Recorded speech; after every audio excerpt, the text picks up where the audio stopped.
Hey everybody, welcome to another episode of Reviewing Comics with me, your host, Alexander Turbin. This week we're going to be reviewing The Thing from Another World, a Dark Horse comic from 1991. But before we get into that, I'd like to show you some of my own work, and if you would deem it appropriate, would help the channel and help my art career, and like I said last week, help the world in general, because it will be promoting art, and that is always a good thing. I produce a comic book called Random Access. It's a 12-page, full-size, full-color comic, and it comes out monthly. I give these out to my patrons, which pay $3 a month for the comic and a sticker now. And but you can also check these out at my website, alexanderturbin.com. And you can also just contact me on Instagram at alexturbin04401 at Instagram. Or you can just check me out here and contact me here, and I'll get you some of these awesome comics if you would find it in your heart to enjoy some. But let's get into The Thing from Another World. So The Thing is a continuation from The Thing from 1982, a John Carpenter excuse me, movie, which is one of the best movies of all time. 1982, and this comic was made in 1991. And it took me a little while to figure out that it's a continuation, it's or a sequel to the movies, which I guess after you read these, I kind of wish these were backwards, because I read it from top to bottom, and it didn't really make a lot of sense. If I had read it from bottom to top, I think it would have made a little bit of sense, even though that's not how reading order is, but it's still how I did it. So maybe that would have been better. So I was looking up and seeing if there's any other sequels to The Thing, and there isn't, which originally The Thing was a 50s movie that John Carpenter redid with Kurt Russell as the lead, and it may be his best role, maybe the best movie that John Carpenter has done. That remains to be seen by what other people think, but that is my opinion. I just think it's very slickly done, and even now it holds water as a great movie. So, like I said, this is a continuation or a sequel, and I only have the first issue. It's 1 out of 2, and I'm gonna go get the second one. I don't know if I read this before, because if I had read this before, I would have gotten the second one. So at the end of the movie, you have McCready and Childs, and they are the survivors of an outpost, and there's an alien there that can take the shape of anybody that it comes in contact with. So there's a whole creepy thing going on with some cosmic horror, and I'm trying to think of some other really great cosmic horror movies and comics and stuff, but I think The Thing is probably the best cosmic horror thing, and it's really an enjoyable movie. And so McCready and Childs are the last ones, and they're just waiting there to die or freeze in the ice, and hopefully they've killed everything that the alien has infected. And so let me go back a little bit. The script is by Chuck Ferrara, and the art is by John Higgins, with letters by Richard Starkings.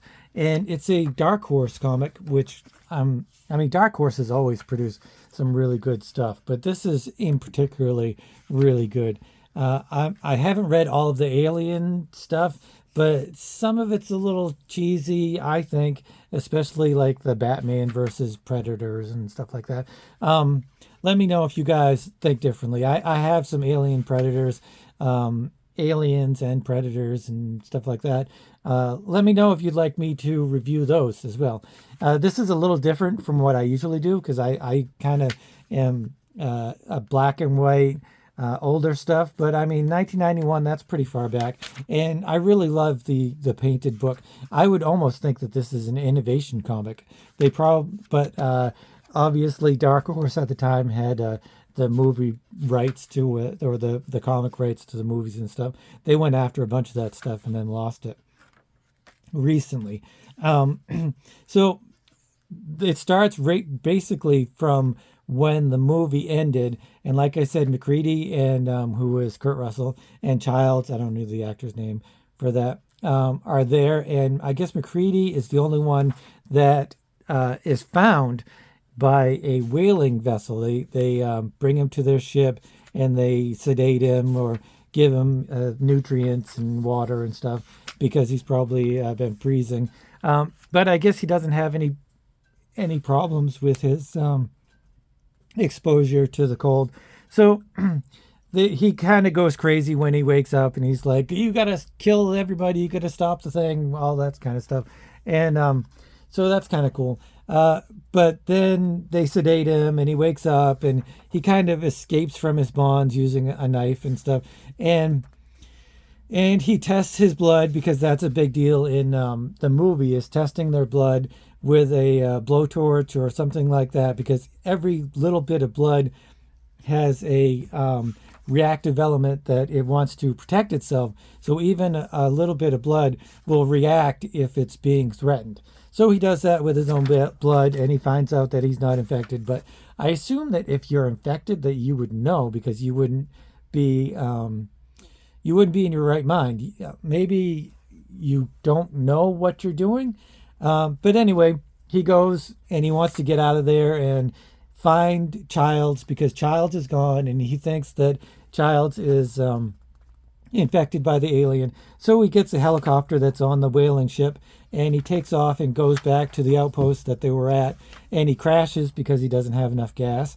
And so he goes and he finds the alien. He finds all of the people that were in the outpost, and he reclaims his flamethrower that he's really kind of famous for, and he throws a bunch of gas on stuff, and he kills everybody as much as he can, or he burns their bodies, and then he comes across the alien, which is a really awesome looking thing, and then he goes and he blows that up, and he's about to destroy another one when a sniper finds him and shoots the torch out of his hand so he can't blow stuff up. And this is a SEAL Team 6 kind of deal where they were there to rescue the survivors and stuff. So they don't have any idea what's going on. And so they go through this whole thing where McCready is trying to explain what happened, and they obviously don't believe him until somebody actually sees the alien creature, and then they're kind of freaked out by it.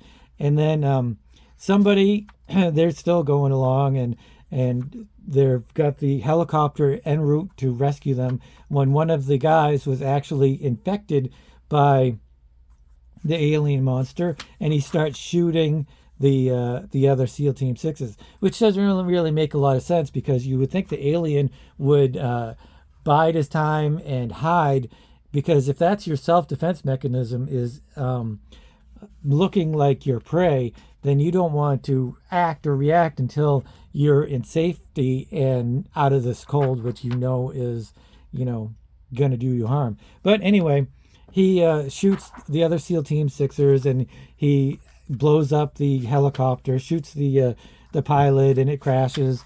And eventually McCready stops him with his own gun, and he kills him, and it starts to go crazy, the alien. But the last SEAL Team 6 guy shoots the alien. So then McCready is like, we're just going to sit here and die, just like the end of the movie. But the SEAL Team 6 member is like, no, I'm going to live, and I'm going to get the survivors out of here as best as I can. So they realize that there's a Norwegian outpost a few miles away, and his plan is to carry the survivors to the outpost. And so he makes McCready help him get a litter going and drag the last two survivors to the outpost. So they're going along, and one of them dies. So he's like, no point in dragging him. So they get to the top of the mountain, and they realize that they've gone the wrong way, and McCready has actually led them the wrong way, or he knew the right way to go, and he didn't say anything. But his whole aim is to not let the creatures go to the mainland and warm up and infect thousands of people, millions of people. So he's really one of the most heroic heroes that could ever be. I would actually like to see MacReady fight or take on the aliens and or predators. I think that would be really cool. That would be awesome, like a modern day Kurt Russell. He's an old man, and he goes back to the site, and he sees predators there and an alien from Aliens. But anyway, off topic. I think that would be an awesome thing, but that's never going to happen. So let's go on. So they decide that they're just going to die, but the SEAL Team 6 guy's like, I'm not going to just die here. I'm going to do the best I can. And then MacReady has to shoot him, or has his gun on him. And he's like, I'm going to shoot you if you mess things up. So it ends with the SEAL Team 6 guy whipping out his gun, and but then there's like somebody who else is going to shoot. No, MacReady's gun jams, and it's the Norwegian outpost, and Childs is with them. So is he that's how it ends. Is he one of the aliens, or one of these guys from the Norwegian outpost an alien? We don't know. I don't know. And it's left like that, which is a typical aliens from another world type of ending. And I think that's really awesome. And if I ever see this anywhere, or I might even look it up on eBay, I don't think it's very expensive, but I want to know what happens after this. So getting on to the writing. The writing is very on point, except there's a couple of things. I mean, they all have their own voices, but they're all, white males, which they're all from the United States. So they all have their own kind of American vernacular kind of thing going on. But MacReady, he sounds and looks and has everything that is just like MacReady from the movie, and it's fantastic. My only real gripe is that the doctors and the people on the ship don't use contractions at all, and it sounds a little clunky from them. Like he's like, how did he get here? Child's where's it's just, there's no contractions, and it really would have made it seem a little bit more realistic. But then after that, my only other complaint, which these are totally small complaints, because some people don't use contractions, so they could have been from another country and not know English or something like that. But anyway, when MacReady takes the helicopter, there's a few pages where he's just kind of talking to himself. And one of the most fantastic things about comic books over any other medium is that you can use the thought balloons instead of the word balloons. And you could have turned all of these word balloons into thoughts, and it would have made much more sense than him just talking to himself. I know people talk to themselves out loud. I do it sometimes, but it would have been made a lot more sense if it was in his head instead of, speaking it out loud. Some things, if it's an exasperating thing, if something in particular happens, then you might say that more out loud than if you were just, this is happening, then this is happening. But then, so they could have used thought balloons. But other than that, MacReady's dialogue, all of their dialogue is really good and on point. And he, especially MacReady, because while I'm reading this, I'm hearing Kurt Russell in my head saying these words exactly. And it's an amazingly, really a good reading experience. And it, in particular, goes along with the art, because the art is really fantastic. It's nicely, beautifully painted. I don't know what kind of medium this is. It's 91, so I don't think it's computer stuff. But it looks like it might be either acrylic or oil paintings. Some of the panels don't have borders around them. Some of them do. I like when painted stuff has borders. That's just my personal preference. I don't think that has anything to do with the quality of it. It's just kind of my personal preference that most of the panels would have borders. But it's really beautiful. Everything, you can really feel the coldness. And he doesn't just use blues and whites. He's throwing some greens and reds and all of these other different colors I mean, the textures are really nice. It's got a lot of movement and atmosphere and depth. This whole monochromatic scene where he's in the infirmary is really cool. It really just lends a whole atmosphere to what is an atmospheric story. I mean, the thing is completely 100% atmosphere, and that's one of the best parts to it. So look at these beautiful colors. It's not just you know a sunrise or sunset or whatever it is. It's the wind and the snow blowing on the ice, and it's really fantastic. There's not a huge amount of detail, but it's not lacking in the detail either. It reaches the perfect amount of detail in each panel, and the fact that he doesn't look like Kurt Russell, I think. A lot of times people get hung up on trying to get a character to look like the actor that did it in those Indiana Jones or Star Wars or whatever. They take a little bit too much time trying to get their characters to look just like the movie, and really it doesn't need to. But it has the characteristics of MacReady, and that's really all that you need. I mean, just this longish hair, this early 80s, late 70s kind of mountain man look, and really that's all you need. And so it really, like I said, it's got great atmosphere. It transitions from the dark to the light, and like I said, he uses all these different colors for the snow. It's just not blues and whites. It's greens and reds and purples, and it's really beautiful stuff. And I love the aliens.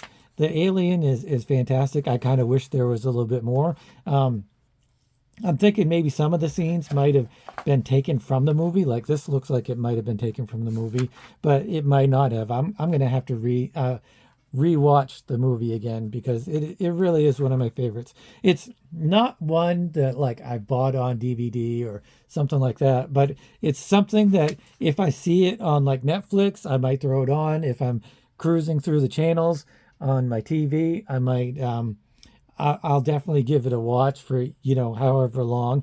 But it's definitely something that I really truly enjoy. But it's not one of my favorite things like Star Wars or Star Trek, which maybe it should. I think if there had been more movies and stuff like that, it might have garnered that kind of attention. But anyway, really beautiful art. Not overly done, not too much done. The layouts are really nice. The amount of panels are really nice. I never had to reread anything because of the narrative art. I love how there's plenty of space between the panels. It lets things breathe, and yet also when it's an intense moment, then he fills up the space and really brings all of the attention up close, which really is beautiful and really nicely done. And this is really a fantastic comic. Look, I mean, he looks like MacReady, but not taking on that Kurt Russell, dogma. It would kind of bog things down if he tried to make MacReady look like Kurt Russell. But yeah, this is a fantastic comic. The Thing from Another World #1. And I'm going to be looking for The Thing from Another World 2. And yes, it is a sequel to the Thing movie, and it's really fantastic. And you should just definitely pick it up. I'm going to give this a 9 out of 10. I could go to 10, but really, the contractions, I guess, bug me a little bit. It's a beautiful book. It's also really nicely put together, really sturdy covers and everything like that. So, I mean, I could easily give this a 10, but I think there's nothing really holding it back from being a 10, just my personal preference. But 9 is a pretty damn good review, if you ask me. So anyway, let me know what you guys think of The Thing from Another World, and if you guys love the movie as much as I do, and if you have read the comic, and if you have read the second one. Let me know what happens, because I don't mind it being ruined, because it's like 30 something years old. So that's okay to be ruined. So if you guys like this kind of content, please consider subscribing and hitting the notification bell. And also, just let me know in the comment section what you guys think. And if you have any recommendations for other books that you'd like to see a review for, let me know that too. So yeah, I give this a solid 9, maybe even a 10, 9.5, something like that. But it's a great read, and I had fantastic fun. And thanks for watching, and have yourselves a great day.